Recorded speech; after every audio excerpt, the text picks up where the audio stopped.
সুপ্রিয় দর্শক, আমাদের আজকের আয়োজনে পারফেক্ট একটা স্পঞ্জ কেক। এই স্পঞ্জ কেকটি খুবই সহজভাবে তৈরি করতে পারবেন, একদম পারফেক্টলিভাবে, খুবই সহজভাবে রেসিপিটি আপনাদের সাথে শেয়ার করেছি একদম পারফেক্টভাবে। সে সাথে থাকছে কেকটা ডেকোরেশন। আমি কিভাবে কেকটাকে ডেকোরেশন করলাম সেই ভিডিওটাও আপনাদের সাথে শেয়ার করব। এই কেকটা খেতে কিন্তু অনেক বেশি মজার হয়। এই রকম কেক তৈরি করে আপনার পরিবারকে, আপনার আপনজনকে চমকে দিতে পারেন খুবই সহজভাবে, বা বাচ্চাদের জন্মদিনে নিজেই কেকটা তৈরি করতে পারবেন খুবই সহজভাবে। চলুন তাহলে মূল রেসিপিতে চলে যাই। রেসিপিটি তৈরি করার জন্য একটা চালনির মধ্যে দিয়ে দিচ্ছি হাফ কাপ পরিমাণে ময়দা। কেকটা তৈরি করার ক্ষেত্রে অবশ্যই কিন্তু ময়দা ব্যবহার করতে হবে। এবার দিয়ে দিচ্ছি আমি হাফ চা চামচ পরিমাণে বেকিং পাউডার, 1/4 টিস্পুন পরিমাণে বেকিং সোডা, দিয়ে দিচ্ছি স্বাদের জন্য 1 টেবিল চামচ গুঁড়ো দুধ। আপনারা চাইলে গুঁড়ো দুধটা স্কিপ করতে পারেন, দিলে স্বাদ বাড়বে। তো সমস্ত শুকনো উপকরণকে খুব ভালো মতো চেলে নিতে হবে। অবশ্যই কিন্তু শুকনো উপকরণটাকে খুব ভালো মতো চেলে নিতে হবে। এইরকম গুঁটো গুঁটো থাকলে এটাকেও খুব ভালো মতো চেলে নেব। চেলে নেওয়ার পর খুব ভালো মতো মিক্স করে নিচ্ছি। অবশ্যই শুকনো উপকরণটাকে খুব ভালো মতো চেলে নেব। তারপরে শুকনো উপকরণটাকে মিক্স করে নিয়ে ঢাকনা দিয়ে ঢেকে একটা সাইডে আমি রেখে দেবো। তো একটা শুকনো মিক্সিং বোলের মধ্যে রুম টেম্পারেচারে থাকা 2টা ডিম আমি ভেঙে নিয়েছি। এখানে হাফ কাপ আমি গুঁড়ো চিনি নিয়েছি। আপনার চাইলে ছোটো দানার আস্ত চিনিটাও নিতে পারেন। যে দানা হয় চিনির ছোট, সেই সাইজের আস্ত দানা আপনারা চিনি ব্যবহার করতে পারেন।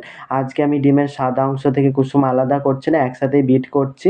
তো আপনারা একইভাবে আমার মেজারমেন্ট ফলো করবেন। ডিমের সাদা অংশটাকে আলাদা করে রাখলেও হবে, বা ডিমের সাদা অংশের সাথে কুসুম 2টা বিট করলে একসাথে হবে। জাস্ট সময়টা একটু বেশি লাগবে যদি ডিমের কুসুম একসাথে বিট করা হয়। তো আমি এখানে স্বাদ মতো দিয়ে দিচ্ছি গুঁড়ো চিনি। আমি হাফ কাপ পরিমাণে গুঁড়ো চিনি ব্যবহার করেছি। আপনারা চাইলে নিজেদের স্বাদ মতো দিয়ে দিতে পারেন। চিনিটা একবারে না দিয়ে আমি 2 বারে দিয়েছি। আপনার আস্ত দানা যদি চিনি হয় তো একবারেই দিয়ে দেবেন। তো এবার ইলেকট্রিক বিটারের সাহায্যে বিট করতে থাকছি যতক্ষণ না এটা ঘন একটা স্মুথভাবে এরকম একটা দাগ কেটে নেবো। দাগটা যদি সাথে সাথে না মিলে যায় বুঝে নিতে হবে ডিমের ফর্মটি পারফেক্ট হয়েছে। একবার চেক করে নেবেন চিনিটা গলেছে কি গলেনি। এই ডিমের ফর্মটি আপনার হ্যান্ড মিক্সে অবশ্যই তৈরি করতে পারবেন খুবই সহজভাবে। তো এখানে হাফ চা চামচ মতো দিয়ে দিচ্ছি ভ্যানিলা এসেন্স। এটাকেও খুব ভালো মতো বিটারের লো স্পিডে আমি মিক্স করে নিচ্ছি। তো এবার মিক্স করে নেওয়া আমার ডান হয়ে গেছে।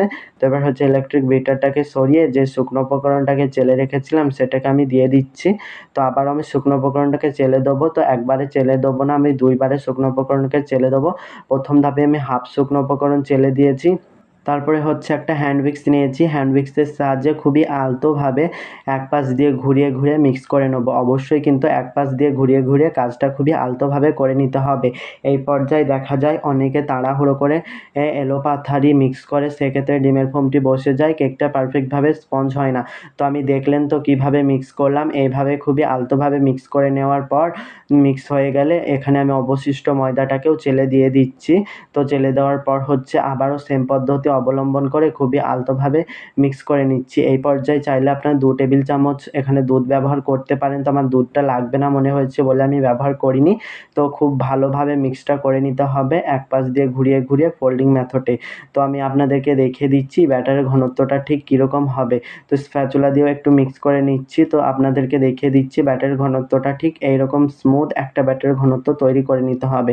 তো আমি 4 কোনা সাইজের একটা মোল্ড নিয়েছি। মোল্ডের নিচে একটা বেকিং পেপার বিছিয়ে দিয়েছি, যে লেখালেখির কাগজটা হয় সেটা আমি বিছিয়ে দিয়েছি। তারপরে কেক ব্যাটারটি আমি সম্পূর্ণ ঢেলে দিয়ে একটা কাঠির সাহায্যে এরকম করে দাগ কেটে নিচ্ছি। দাগটা অবশ্যই কেটে নেওয়ার চেষ্টা করবেন, সেক্ষেত্রে কেকের ব্যাটারের মধ্যে যদি বাতাস থেকে থাকে বাতাসটা বেরিয়ে যাবে, কেকটা পারফেক্টভাবে সমানভাবে ফুলবে। তো ট্যাপ করে নিচ্ছি। ট্যাপ করে এবার কেকটাকে বেক করে নিচ্ছি। আজকের কেকটি আমি গ্যাসের চুলায় বেক করছি না, ওভেনেই বেক করে নিচ্ছি 160 ডিগ্রি তাপমাত্রায়। আপ ডাউন হিট অন রেখে নিচের তাকে দিয়ে আমি সময় দিয়েছিলাম 30 মিনিট। 30 মিনিটের মধ্যেই কেকটা হয়ে গেছে। সময়টা কম বা বেশি লাগতে পারে, আপনারা চাইলে গ্যাসের চুলায়ও কেকটাকে বেক করে নিতে পারেন। যেহেতু আমি 4 কোনা সাইজের কেকটা বানাচ্ছি, এই মোল্ডটা একটু হাইটওয়ালা মোল্ড। চুলায় এই হাইটওয়ালা মোল্ড বেক করা যাবে না বলে আমি এটাকে ওভেনে বেক করেছি। আপনারা চাইলে নিচুওয়ালা মোল্ড দিয়ে, মানে নিচু সাইজের মোল্ড দিয়ে চুলায় কেকটাকে বেক করে নিতে পারেন। তো বেক করে নেওয়ার পর রুম টেম্পারেচারে রেখে আমি ঠান্ডা করে নিয়েছি। তারপরে আমি একটা নাইফের সাহায্যে ধারগুলোকে ছাড়িয়ে নিচ্ছি। আপনাদেরকে দেখিয়ে দিচ্ছি মোল্ড আউট করে। তো আমার মোল্ড আউট করে নেওয়া হয়ে গেছে, যে লেখালেখির কাগজটা দিয়েছিলাম সেটাকেও তুলে দিচ্ছি। তো এবার কতটা পরিমাণে স্পঞ্জ সফট হয়েছে আশা করছি দেখেই বুঝতে পারছেন, বলে বোঝানোর মতো কিছু নেই। এই কেকটা যথেষ্ট পরিমাণে স্পঞ্জ সফট হয়েছে। অবশ্যই এইভাবে কেকটাকে তৈরি করবেন। পারফেক্ট মেজারমেন্ট, আমার যে মেজারমেন্টগুলো দেখানো হয়েছে সেগুলোই ফলো করবেন। পারফেক্ট এইরকম একটা কেক তৈরি করতে পারবেন খুবই সহজভাবে। দেখবেন আপনার পরিবার আপনার প্রশংসায় ডুবে যাবে। এবার হচ্ছে কেকটাকে আমি ডেকোরেশন করব বলে আমি স্লাইস করে নিচ্ছি। কেকটাকে মোট আমি 3টে স্লাইস করে নিয়েছিলাম, আপনারা চাইলে 4টা বা 2টো স্লাইস রাখতে পারেন। তো আমি স্লাইস করে দেখিয়ে দিচ্ছি কেকের ভিতরটা কতটা সুন্দর হয়েছে এবং কেকটা কতটা পরিমাণে স্পঞ্জ হয়েছে। তো দেখুন কেকের ভিতরটা কতটা সুন্দর হয়েছে, বড় বড় ছিদ্র কিন্তু হয়নি। দেখুন কতটা পরিমাণে স্পঞ্জ হয়েছে, আশা করছি দেখেই বুঝতে পারছেন। এবার হচ্ছে কেকটাকে আমি ডেকোরেশন করতে চলে আসলাম। তো এবার হচ্ছে এখানে 1 পাউন্ডের একটা কেক বোর্ড নিয়েছি, বোর্ডের নিচে খুব সামান্য পরিমাণে ক্রিম লাগিয়ে দিচ্ছি। এই ক্রিমের রেসিপি নানান ভিডিওটিতে আপনাদের সাথে শেয়ার করি, আজকে আর শেয়ার করলাম না, ভিডিওটি অনেক বড় হয়ে যাচ্ছে বলে। তো এবার হচ্ছে কেকের আমি একটা লেয়ার দিয়ে দিয়েছি, খুব ভালো মতো চেক করে নিচ্ছি যাতে চারিদিকটা সমানভাবে লেয়ারটি পড়ে যায়। তারপরে হচ্ছে এখানে 1/2 কাপ পানি নিয়েছি, তারপরে হচ্ছে স্বাদ মতো চিনি মিক্স করে আমি এখানে সুগার সিরাপটি তৈরি করে নিয়েছি। তো অবশ্যই সুগার সিরাপটি রুম টেম্পারেচারে থাকা পানি দিয়ে আমি তৈরি করেছি। তো দিয়ে দিচ্ছি এবার। তো আমি পরিমাণ মতো সুগার সিরাপ দিয়ে দিচ্ছি, অবশ্যই স্পঞ্জ কেকে সুগার সিরাপ ব্যবহার করবেন। তো এবার হচ্ছে আমি পরিমাণ মতো ক্রিম নিয়ে কেকের লেয়ারে লেয়ারে দিয়ে দিচ্ছি। আপনারা চাইলে নিজের পছন্দ মতো বাড়িয়ে কমিয়ে কেকটাকে ডেকোরেশন করতে পারেন। আমি নিজের পছন্দ মতো ক্রিমটা দিয়ে দিচ্ছি। তো এবার হচ্ছে এই পর্যায়ে আপনার চকলেট গানাশও ব্যবহার করতে পারেন, সেক্ষেত্রে কেকটা খেতে অনেক বেশি মজার হয়। কেকটা এতটাই পরিমাণে স্পঞ্জ হয়েছিল না, স্লাইস করতে গিয়ে ভেঙে গেছিলো। তারপর হচ্ছে আবারও আমি একটা লেয়ার দিয়ে দিচ্ছি, সুগার সিরাপ দিয়ে দিচ্ছি। তো কাজটি কিভাবে করছি আশা করছি দেখেই বুঝতে পারছেন। তো এই কাজগুলো কিন্তু বলে বোঝানোর মতো কিছুই নেই। তো কেকের লেয়ারের ওপরে সুগার সিরাপ দেওয়ার পর আবারও পরিমাণ মতো দিয়ে দিচ্ছি ক্রিম। আবারও বলছি ক্রিমটা আপনারা নিজের পছন্দ মতো বাড়িয়ে কমিয়ে দিতে পারেন, সমস্যা নেই এটা। তারপরে হচ্ছে ক্রিমটাকে চারিদিকটা সমান করে নেওয়া হয়ে গেলে কেকের আবার একটা লেয়ার আমি দিয়ে দেবো, তার আগে ধারটাকে একটু সমান করে নেব। তো কেকের অবশিষ্ট আমি লেয়ারটি দিয়ে দিচ্ছি, যে তলকার লেয়ারটি আমি ওপরে রাখছি। তারপরে হচ্ছে আবার আমি সুগার সিরাপ দিয়ে দিচ্ছি কেকের লেয়ারের মধ্যে। তো এবার হচ্ছে সুগার সিরাপটি দিয়ে দেওয়া হয়ে গেলে ধারগুলোতেও আমি খুব ভালো মতো ক্রিম লাগিয়ে দেবো। আপনারা চাইলে পাইপিং ব্যাগের সাহায্যেও ক্রিমটাকে ধারে লাগিয়ে দিতে পারেন। এই কেকটা যখন ডেকোরেশন করি প্রচণ্ড আমার শরীর খারাপ ছিল, তাও আমি এই কেকটাকে তৈরি করেছি শুধুমাত্র আপনাদের জন্য। যদি ভিডিওটি ভালো লেগে থাকে অবশ্যই চ্যানেলটিকে সাবস্ক্রাইব করে পাশে থাকবেন। তো বন্ধুরা আপনারা প্লিজ সাপোর্ট করবেন। তো এই শরীর খারাপ নিয়ে কেকটাকে আমি ডেকোরেশন করেছি, অবশ্যই কেকটা কেমন হয়েছে কমেন্ট বক্সে জানাতে ভুলবেন না। তো এবার হচ্ছে আমি পুরো ধারগুলোতে কেকের ক্রিমগুলো ছড়িয়ে দেওয়ার পর একটা নাইফের সাহায্যে ধারটাকে এরকম করে জাস্ট টেনে দিচ্ছি। তো আপনারা নিজের পছন্দ মতো সুবিধা মতো কেকটাকে ডেকোরেশন করতে পারেন। তো দেখুন আমি ওপরটাকেও একটু সমান করে নিচ্ছি। আমি প্যালেট নাইফ দিয়ে সমান করে নিচ্ছি না, আমি এখানে নাইফ দিয়ে সমান করে নিচ্ছি। আপনারা চাইলে প্যালেট নাইফ বা স্কেলের সাহায্যে সমান করে নিতে পারেন। ওপরটা সমান করে নেওয়ার পর হচ্ছে ধারের অতিরিক্ত ক্রিমটাকে আমি তুলে নিচ্ছি। তো কাজটি কিভাবে করছি বলে বোঝানোর মতো কিছুই নেই, একটু দেখে নিলেই আপনারা বুঝে নিতে পারবেন ব্যাপারটা কিভাবে আমি তৈরি করছি। তো যে জায়গাগুলোর মধ্যে ক্রিমের দরকার সেই জায়গার মধ্যে আমি ক্রিম দিয়ে দিচ্ছি। আবারও আমি এখানে সেই জিগজ্যাগ দিকটা দিয়ে, নাইফের জিগজ্যাগ দিকটা দিয়ে আমি এখানে দাগ কেটে নিচ্ছি ধারগুলো। কিভাবে করলাম আশা করছি দেখেই বুঝতে পারছেন। তারপর হচ্ছে ওপরটাতে একটা টান দিয়ে দিচ্ছি ঠিক এরকমভাবে, যাতে একটা লাইন লাইন দাগ হয়। পরে এই দাগটা আমি মুছে দেবো, সেটা আপনারা দেখতে পাবেন।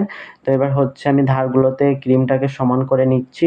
এবার হচ্ছে কেকটাকে আমি 5 মিনিট মতো নর্মাল ফ্রিজে রেখে দেবো। তো ওপরটাতে আরেকটু সমান করে নিচ্ছি, ধারগুলোর যে ক্রিমগুলো বেরিয়ে রয়েছে সেগুলোকেও আমি সমান করে নিচ্ছি। তো এটাকে আমি 5 মিনিট মতো 5 থেকে 10 মিনিট মতো আমি এটাকে ফ্রিজে রেখে দেবো। তো ফ্রিজে রাখার পর কিন্তু আমি যে ডিজাইনটা দেখাচ্ছি এই ডিজাইনটা করতে যাবেন না। আপনারা কেকটাকে ডেকোরেশন করার সাথে সাথে ডিজাইনটা করার পর ফ্রিজে রাখবেন।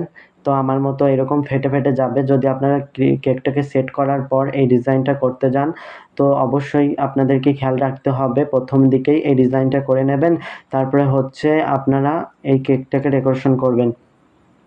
তো এই গোলাপগুলো আমি তৈরি করে নিয়েছিলাম, আপনাদেরকে তৈরি করেও দেখাচ্ছি একটা গোলাপ। তো এই গোলাপগুলো আমি বসিয়ে দিচ্ছি, কিভাবে কাজটি করছি আশা করছি দেখেই বুঝতে পারছেন। এই গোলাপের রেসিপি আমি ক্রিমের রেসিপির সাথে পারফেক্টভাবে ক্রিম তৈরির রেসিপিতে এই গোলাপগুলো আমি তৈরি করেছি, সেই ভিডিওটি কিছুদিন আগেই আপলোড করব, চাইলে আপনারা দেখে নিতে পারেন।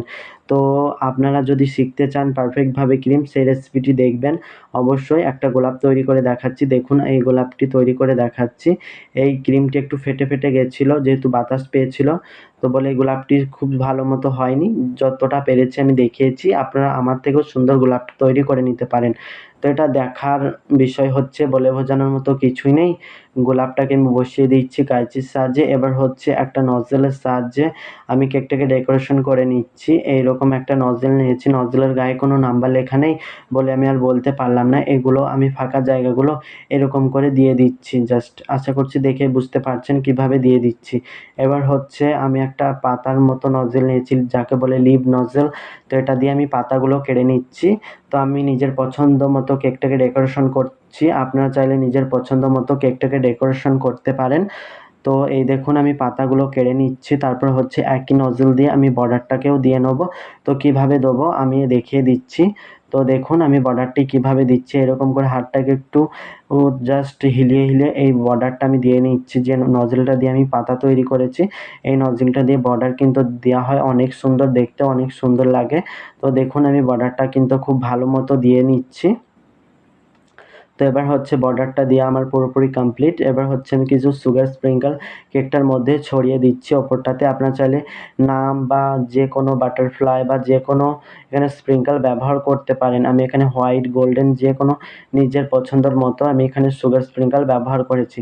দেখুন আমার সুগার স্প্রিঙ্কলগুলো এক এক করে দিয়ে দিচ্ছি। দেওয়ার পর কেকটা কিন্তু দেখতে বেশ লাগছিল, খারাপ লাগছিল না।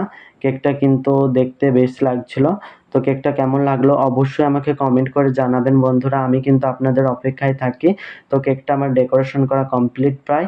তো কেকটা কেমন লাগলো অবশ্যই কমেন্ট করে জানাবেন। রেসিপিটি এই পর্যন্ত। সবাই বেশি বেশি ভালো থাকবেন, সবার জন্য অনেক অনেক বেশি দোয়া রইলো। যারা আমার পাশে রয়েছেন অবশ্যই পাশে থাকবেন। Okay bye.